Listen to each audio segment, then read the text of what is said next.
If you spent every waking hour watching movies, you would have to spend 3 lifetimes to even finish the amount of movies that have been made. So obviously we can't watch every movie ever. So we're gonna have to make decisions.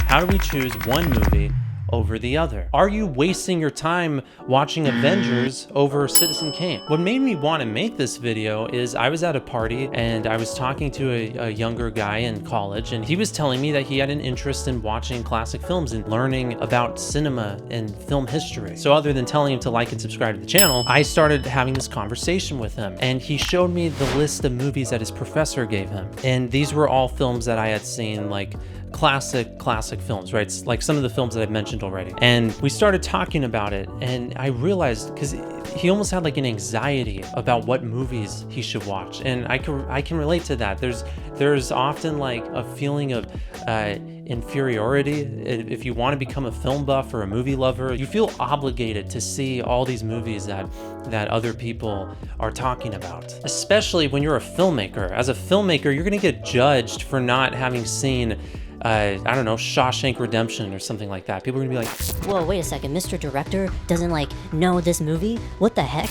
No, that's so stupid, right? But you're gonna get judged for that. So you have 2 options when picking a movie. The first option is the academic route. These are the AFI lists, BFI, Sight and Sound, right? The greatest films of all time, top 100 films. Of course, you have Citizen Kane, Raging Bull, Casablanca, Gone with the Wind, On the Waterfront, right? The list goes on and on and on. And these are the films that especially academia or the most influential filmmakers urge us to watch. A good example of this is The Searchers. The Searchers is a John Wayne film that may have been overlooked historically if not for the influential directors of the 70s all being influenced by that movie. So we know of that movie because of Steven Spielberg, Brian De Palma, George Lucas.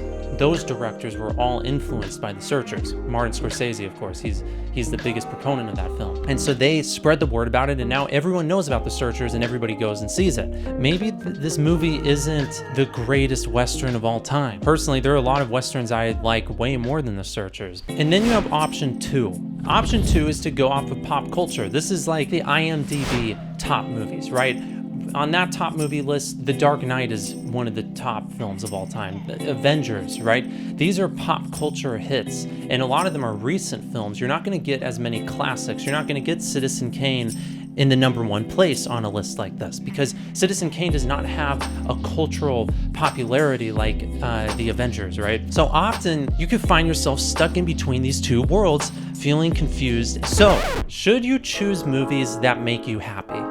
This may sound like an obvious yes. Of course, just choose the movies that make you happy. What are you talking about? That's why we watch movies, just to enjoy them, right? But this question really gets to the point of why you're watching movies.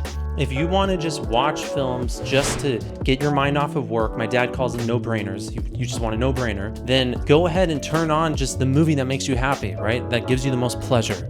But if you want to experience cinema, the art of cinema, you need to challenge yourself a little bit more. What do I mean by challenge? A good example for me is 2001: A Space Odyssey.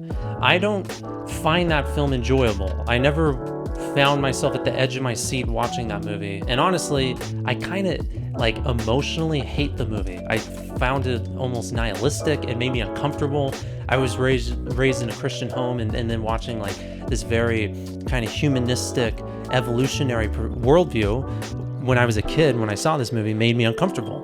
And that's actually a good thing, because it challenged my worldview and it challenged the way I saw the world, and it allowed me to see the perspective of someone else, namely Stanley Kubrick, right? I got to see how Stanley Kubrick saw the world.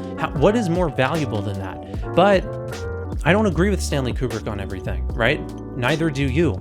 And so when you get to see a work of cinema, a work of art, not just a popcorn flick, not just a no-brainer, you're gonna get challenged in unique ways, and you're gonna get uncomfortable. It just happens. But I think that is the key to experiencing cinema to its fullest. Does that mean every movie you watch now just has to be this insufferable, slow-paced, like The Stalker by Tarkovsky every time? No, that's not what that means. But it's important to challenge yourself, like how we eat vegetables or we eat healthy food, right?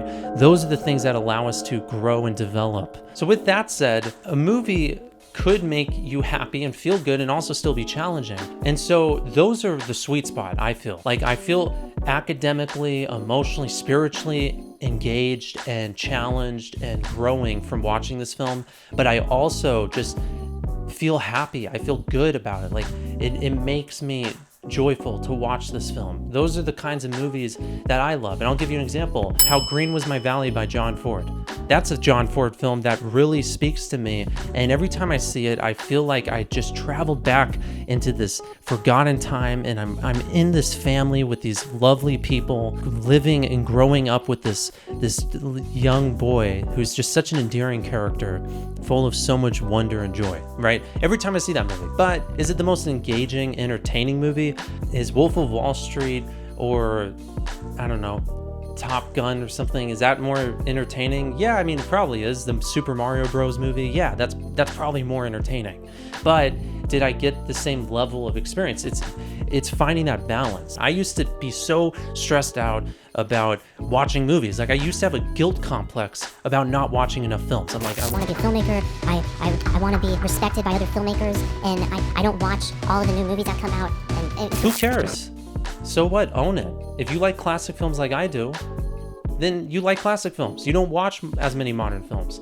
Maybe you don't even like all the classic films. Maybe you just like noir or westerns or crime films. I love crime films. I try to watch every mafia movie I can. I probably will never finish them all because there's so many. But that's a genre that I like. Catch Me If You Can is one of my all-time favorite movies. While you're focusing, especially in the beginning, try everything. Like, I'll give you an example. I wrote off anime. I thought, I didn't even know what it was. I knew it was a big fan base, and I knew that there were people that were very passionate about it, but I didn't necessarily, I don't know, I didn't even try it, right? And then I watched Spirited Away like a few years ago, but late last year, I decided to just check out Howl's Moving Castle because I loved the soundtrack, and I got hooked. I watched every single Miyazaki film, but it only started because I was even open to trying it, right? So don't neglect any genre, especially in the beginning. If you just find out I hate romantic comedies, I just hate them. Okay, all right, you hate them, just find something else, right? But even then, I still think it's good to continue to just try it and be open to different opportunities, different films, right? Personally, a goal of mine, I like to just know the pop culture films, right? When I'm having a conversation with someone, I like to have seen the films that are brought up in conversation. So I go to those top film lists, right? Or I go to the top directors and I try to watch everything they've done. And it just comes in handy socially because, especially when I say I'm a filmmaker, now I can actually have a conversation about the person's favorite movie, and that just helps, right?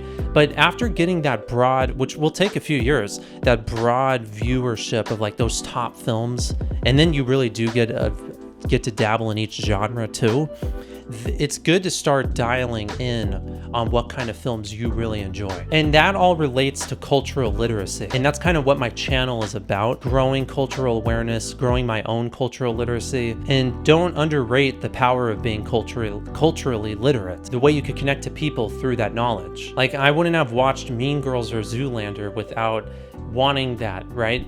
And I'm glad I watched those films. They were fun.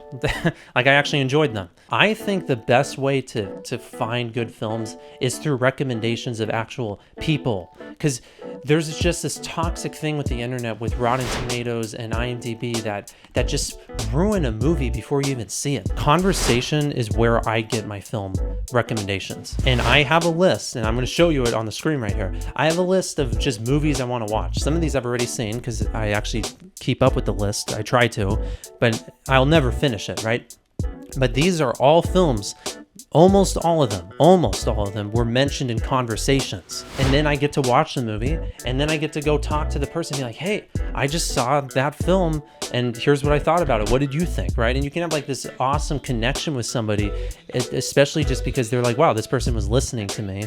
they followed through and watched something that I care about and that's important to me. Like, that's a great way to connect with somebody. Just trust the process. Film buff is a subjective term and it can mean whatever you want it to mean. You're a film buff whenever you want to be. That's cheesy, and I'm gonna own it. Because nobody has ever seen every film ever made. So the fact is we're all in the same boat. We've all seen the amount of films that we've been able to watch. So here's your list, the top 10 films you should see. It's blank. Now go and fill it.